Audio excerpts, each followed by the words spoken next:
O custo dos cuidados de saúde tem vindo a aumentar a nível mundial. Pessoas de todo o mundo estão a sentir o aperto, e você é provavelmente uma delas. Manter-se saudável é cada vez mais caro em todo o mundo. De acordo com o sítio web do Fórum Econômico Mundial, só no ano 21, as despesas globais com a saúde atingiram uns impressionantes 9,8 bilhões de dólares, representando 10,3% do PIB mundial. E isto é escandaloso. Mais de 10% do produto interno bruto mundial é gasto em cuidados de saúde e é o mais caro nos Estados Unidos. De todos os países do mundo, os americanos são os que mais gastam em cuidados de saúde. De acordo com dados do governo dos Estados Unidos, a despesa com cuidados de saúde cresceu 7,5% em 23, atingindo 4,9 trilhões de dólares, ou 14.570 dólares por pessoa. Em percentagem do produto interno bruto do país, as despesas de saúde representaram 17,6%. É difícil compreender como é que se tornou tão caro cuidar da nossa saúde.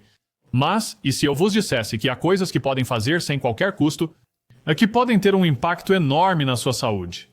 É demasiado bom para ser verdade? Ok, deixe-me reformular a frase. Há um custo, há sempre um custo.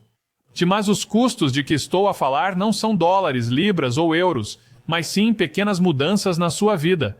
Elas requerem um pouco de tempo e esforço e saem das páginas da sua Bíblia. Jesus preocupava-se com a saúde das pessoas quando estava na Terra. Ele curava os doentes de todo tipo de doenças muito graves. De fato, essa era uma parte importante do seu ministério. Reparem no que ele disse em João 10:10, explicando este princípio. Eu vim para que tenham vida e a tenham em abundância. Deus oferece-se para nos dar a vida eterna na sua família para sempre. Essa é e será sempre a vida mais importante que Deus está a oferecer a toda a humanidade. Mas também podemos entender a última metade desta afirmação como significando que o nosso Salvador deseja que tenhamos uma vida abundante e abençoada agora, e isso inclui certamente a nossa saúde. Algumas coisas, como fatores genéticos ou ambientais, estão fora do nosso controle. O desgaste normal do nosso corpo com o processo de envelhecimento faz parte da vida. Ao mesmo tempo, grande parte da nossa saúde é afetada pelas escolhas de estilo de vida que fazemos, que podem ter boas ou más consequências. Então, quais são alguns princípios bíblicos para uma melhor saúde que pode pôr em prática hoje? O primeiro é, número 1, mexer-se mais e sentar-se menos. Fomos criados pelo nosso Deus amoroso, e Deus deu-nos corpos físicos e espera que cuidemos desses corpos. Reparem no que o apóstolo Paulo escreveu em 1 Coríntios, capítulo 6 e versículo 19. Ou não sabeis que o vosso corpo é o templo do Espírito Santo, que está em vós, o qual tendes da parte de Deus, e que não sois de vós mesmos? Porque fostes comprados por bom preço, glorificai, pois, a Deus no vosso corpo e no vosso espírito, que são de Deus. Como é que alguém glorifica Deus no seu corpo? Bem, simplesmente cuidando dele o melhor possível. E um aspecto disso é entender que Deus fez nosso corpo para se mover. Nós precisamos de exercício. Percebam o que o apóstolo Paulo escreveu para Timóteo em 1 Timóteo 4:8. Porque o exercício corporal para pouco aproveita, mas a piedade é proveitosa para todas as coisas, tendo a promessa da vida presente e da que há de vir. A ênfase do apóstolo Paulo estava no valor espiritual e duradouro da piedade. Ela dura para sempre. Mas, por outro lado, o exercício físico do corpo é um pouco proveitoso durante algum tempo. Isto é especialmente digno de nota no nosso mundo moderno de trabalhos de secretária sedentários e da explosão de tempo de ecrã passivo. Em suma, a maioria de nós está demasiado tempo sentada e mexe-se muito pouco. É interessante notar que durante a sua vida, Jesus Cristo percorreu toda a Judéia, a Samaria e a Galileia, fazendo várias viagens de ida e volta a Jerusalém. No livreto Princípios Bíblicos de Saúde, o evangelista e escritor do Mundo de Amanhã, Douglas Winnahill, escreve: para atravessar a região montanhosa da Galileia, Jesus andava frequentemente a pé. Só para guardar os dias santos, Jesus pode ter caminhado mais de 450 quilômetros por ano. Quando se considera que ele pode ter caminhado 1 milha ou mais por dia durante o resto do ano, não é difícil ver que Jesus poderia facilmente ter caminhado mais de 1.000 milhas por ano. É muita atividade física. É claro que não estamos a viver na Judéia do primeiro século, mas pense nisso. Jesus era fisicamente ativo. Talvez possamos seguir o seu exemplo um pouco mais nesse aspecto da sua vida. Como o apóstolo João escreveu em 1 João capítulo 2 e versículo 6, aquele que diz que permanece nele, deve também ele andar como ele andou. É claro que isto se refere principalmente aos seus ensinamentos e à sua vida espiritual. Mas todos nós podemos dar-nos ao luxo de andar mais e de nos sentarmos menos. E talvez nessas caminhadas possamos aproveitar a oportunidade de comungar com Deus, de lhe agradecer o sol, as árvores e o ar fresco. Talvez caminhar com Deus possa ser levado um pouco mais à letra. E não custa nada. O sítio web do governo do estado de Vitória, na Austrália, resume a importância deste estilo de vida ativo da seguinte forma: os seres humanos foram feitos para se manterem de pé.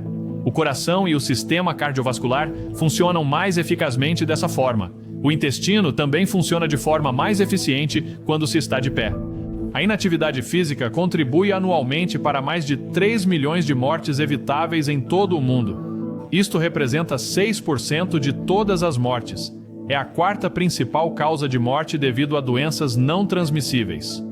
Um exemplo da necessidade de movimento é o sistema linfático. O nosso sistema linfático é uma rede de órgãos, tecidos e vasos que ajuda no transporte de fluidos pelo nosso corpo. CP+R é um serviço privado de reabilitação cardíaca com sede em Londres, Inglaterra. No seu sítio web, descrevem a função do sistema linfático da seguinte forma: as contracções do músculo esquelético comprimem os vasos linfáticos e abrem as válvulas unidirecionais, encorajando a remoção dos fluidos que contêm resíduos e toxinas. A má circulação da linfa resulta em inflamação ou doença, pelo que é imperativo fazer alterações no estilo de vida para manter o sistema linfático saudável. O exercício é a resposta. Então, isto significa que tem de ser um atleta de classe mundial para ser saudável? Claro que não. Seja como for, temos de nos mexer e a idade não é um fator limitativo. Independentemente da nossa idade, podemos experimentar os benefícios de sermos mais ativos. Não é preciso ser membro de um ginásio nem ter equipamento caro e sofisticado, basta um pouco de movimento. Como o Dr. Winnew explica em Princípios Bíblicos de Saúde, há também benefícios para os idosos que começam a fazer exercício ou que se mantêm fisicamente ativos na medida das suas possibilidades. Podem manter a massa muscular e a densidade óssea, reduzir o excesso de peso, gerir o estresse, melhorar o humor e reduzir o risco ou os efeitos da diabetes, das doenças cardiovasculares e do cancro. Os idosos fisicamente ativos sofrem menos de depressão e têm menos necessidade de cuidados médicos dispendiosos. A atividade física regular parece mesmo retardar o processo normal de envelhecimento. Mesmo as pessoas confinadas a camas ou cadeiras de rodas sentem-se melhor se participarem num programa de exercício. Independentemente da sua situação, quer já seja muito ativo ou tenha uma mobilidade extremamente limitada, faça o que puder para se mexer. É grátis, mas as recompensas podem ser significativas. A segunda chave bíblica para uma melhor saúde é, número 2, pensar no que se come. A Bíblia dá diretrizes muito específicas sobre o que comer e o que não comer. Para começar este segmento, vejamos o exemplo de Pedro no livro de Atos. Enquanto estava com um curtidor que vivia junto ao mar, teve uma visão muito confusa. Retomamos o relato em Atos 10, no versículo 9. Pedro subiu ao eirado para rezar por volta da hora sexta. Depois teve muita fome e quis comer. Mas enquanto eles se preparavam, entrou em transe e viu o céu aberto e um objeto semelhante a um grande lençol atado pelos 4 cantos, que descia até ele e se lançava à terra.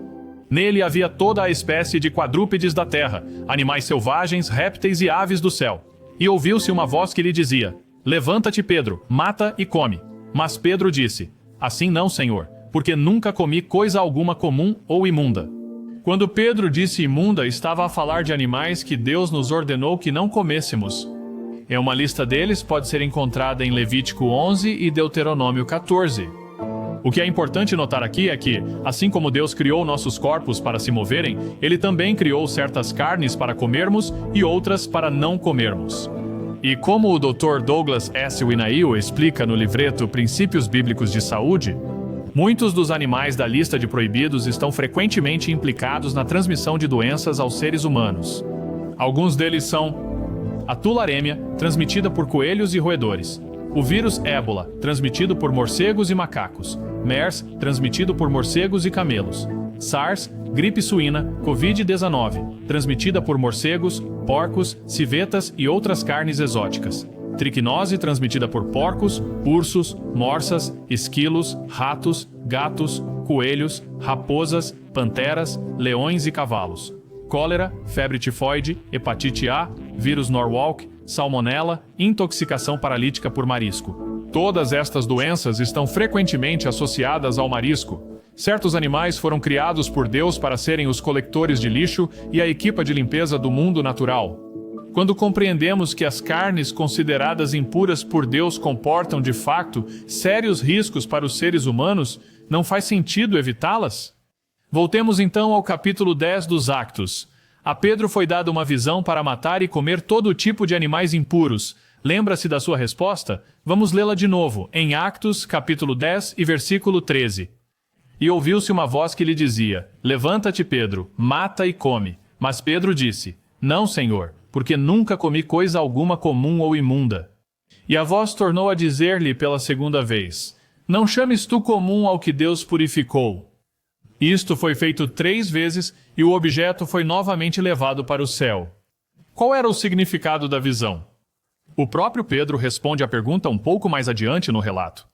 O centurião romano Cornélio chamou Pedro e este foi a Cesareia ter com ele.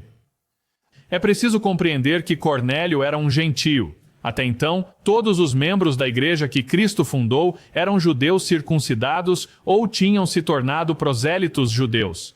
Mas Pedro estava prestes a ter uma experiência que mudaria a igreja para sempre. Deus estava prestes a permitir que gentios fisicamente incircuncisos entrassem na igreja. Vamos começar quando Pedro encontra Cornélio e os que estão com ele. Em Actos 10, versículo 27. E falando com ele, entrou e achou muitos que se tinham reunido. E disse-lhes: Vós bem sabeis quão ilícito é a um judeu fazer companhia ou ir ter com alguém de outra nação. Mas Deus mostrou-me que não devo chamar a nenhum homem comum ou impuro.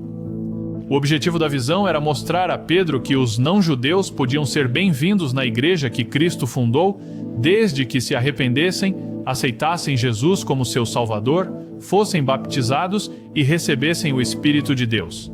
A visão não tinha nada a ver com carnes impuras. Era sobre a conversão dos gentios. Outra passagem que muitas vezes é mal interpretada por muitos encontra-se em 1 Timóteo, capítulo 4 e versículo 1.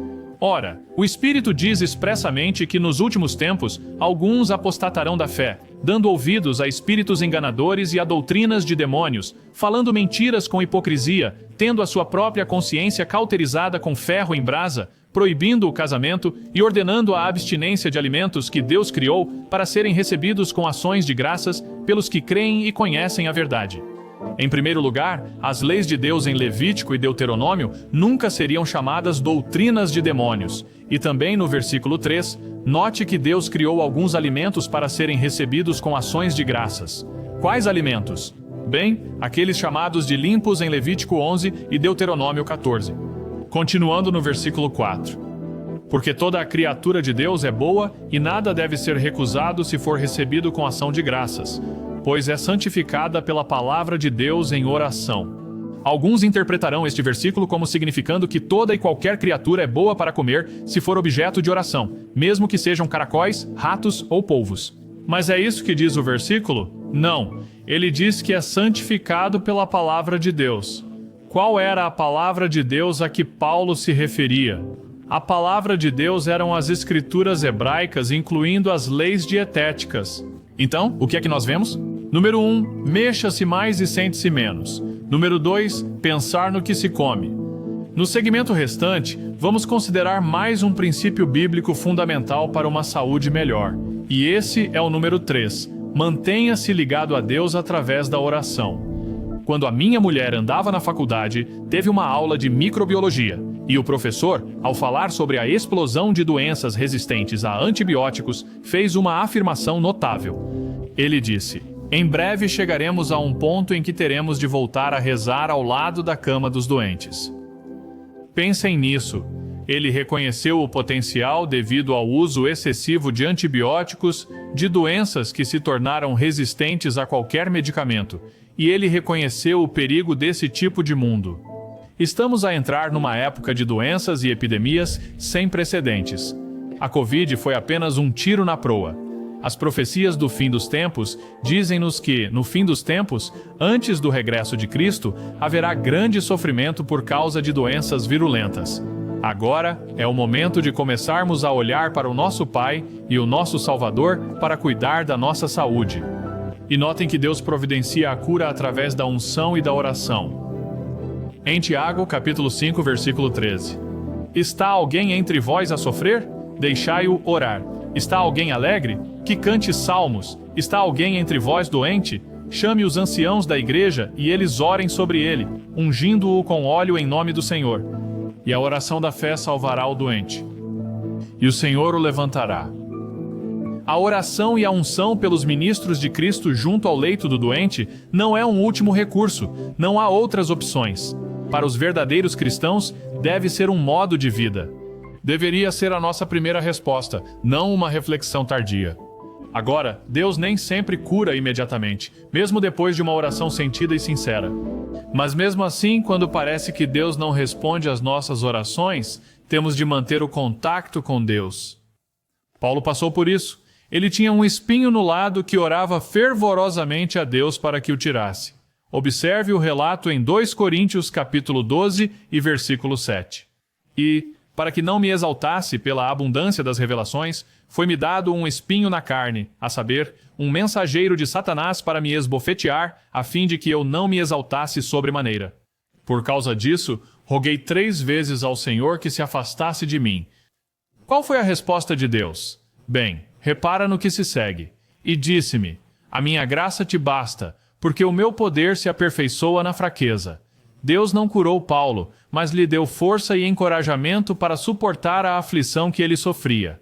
Ajudou-o a compreender que as enfermidades nem sempre são castigos de Deus, mas, muitas vezes, apenas provações para nos ensinar lições valiosas. Observe a resposta de Paulo no versículo 9. De boa vontade, pois me gloriarei nas minhas fraquezas, para que em mim habite o poder de Cristo. Portanto, sinto prazer nas fraquezas, nas injúrias, nas necessidades, nas perseguições, nas angústias por amor de Cristo. Porque quando sou fraco, então é que sou forte. Paulo chegou a compreender o objetivo da sua existência.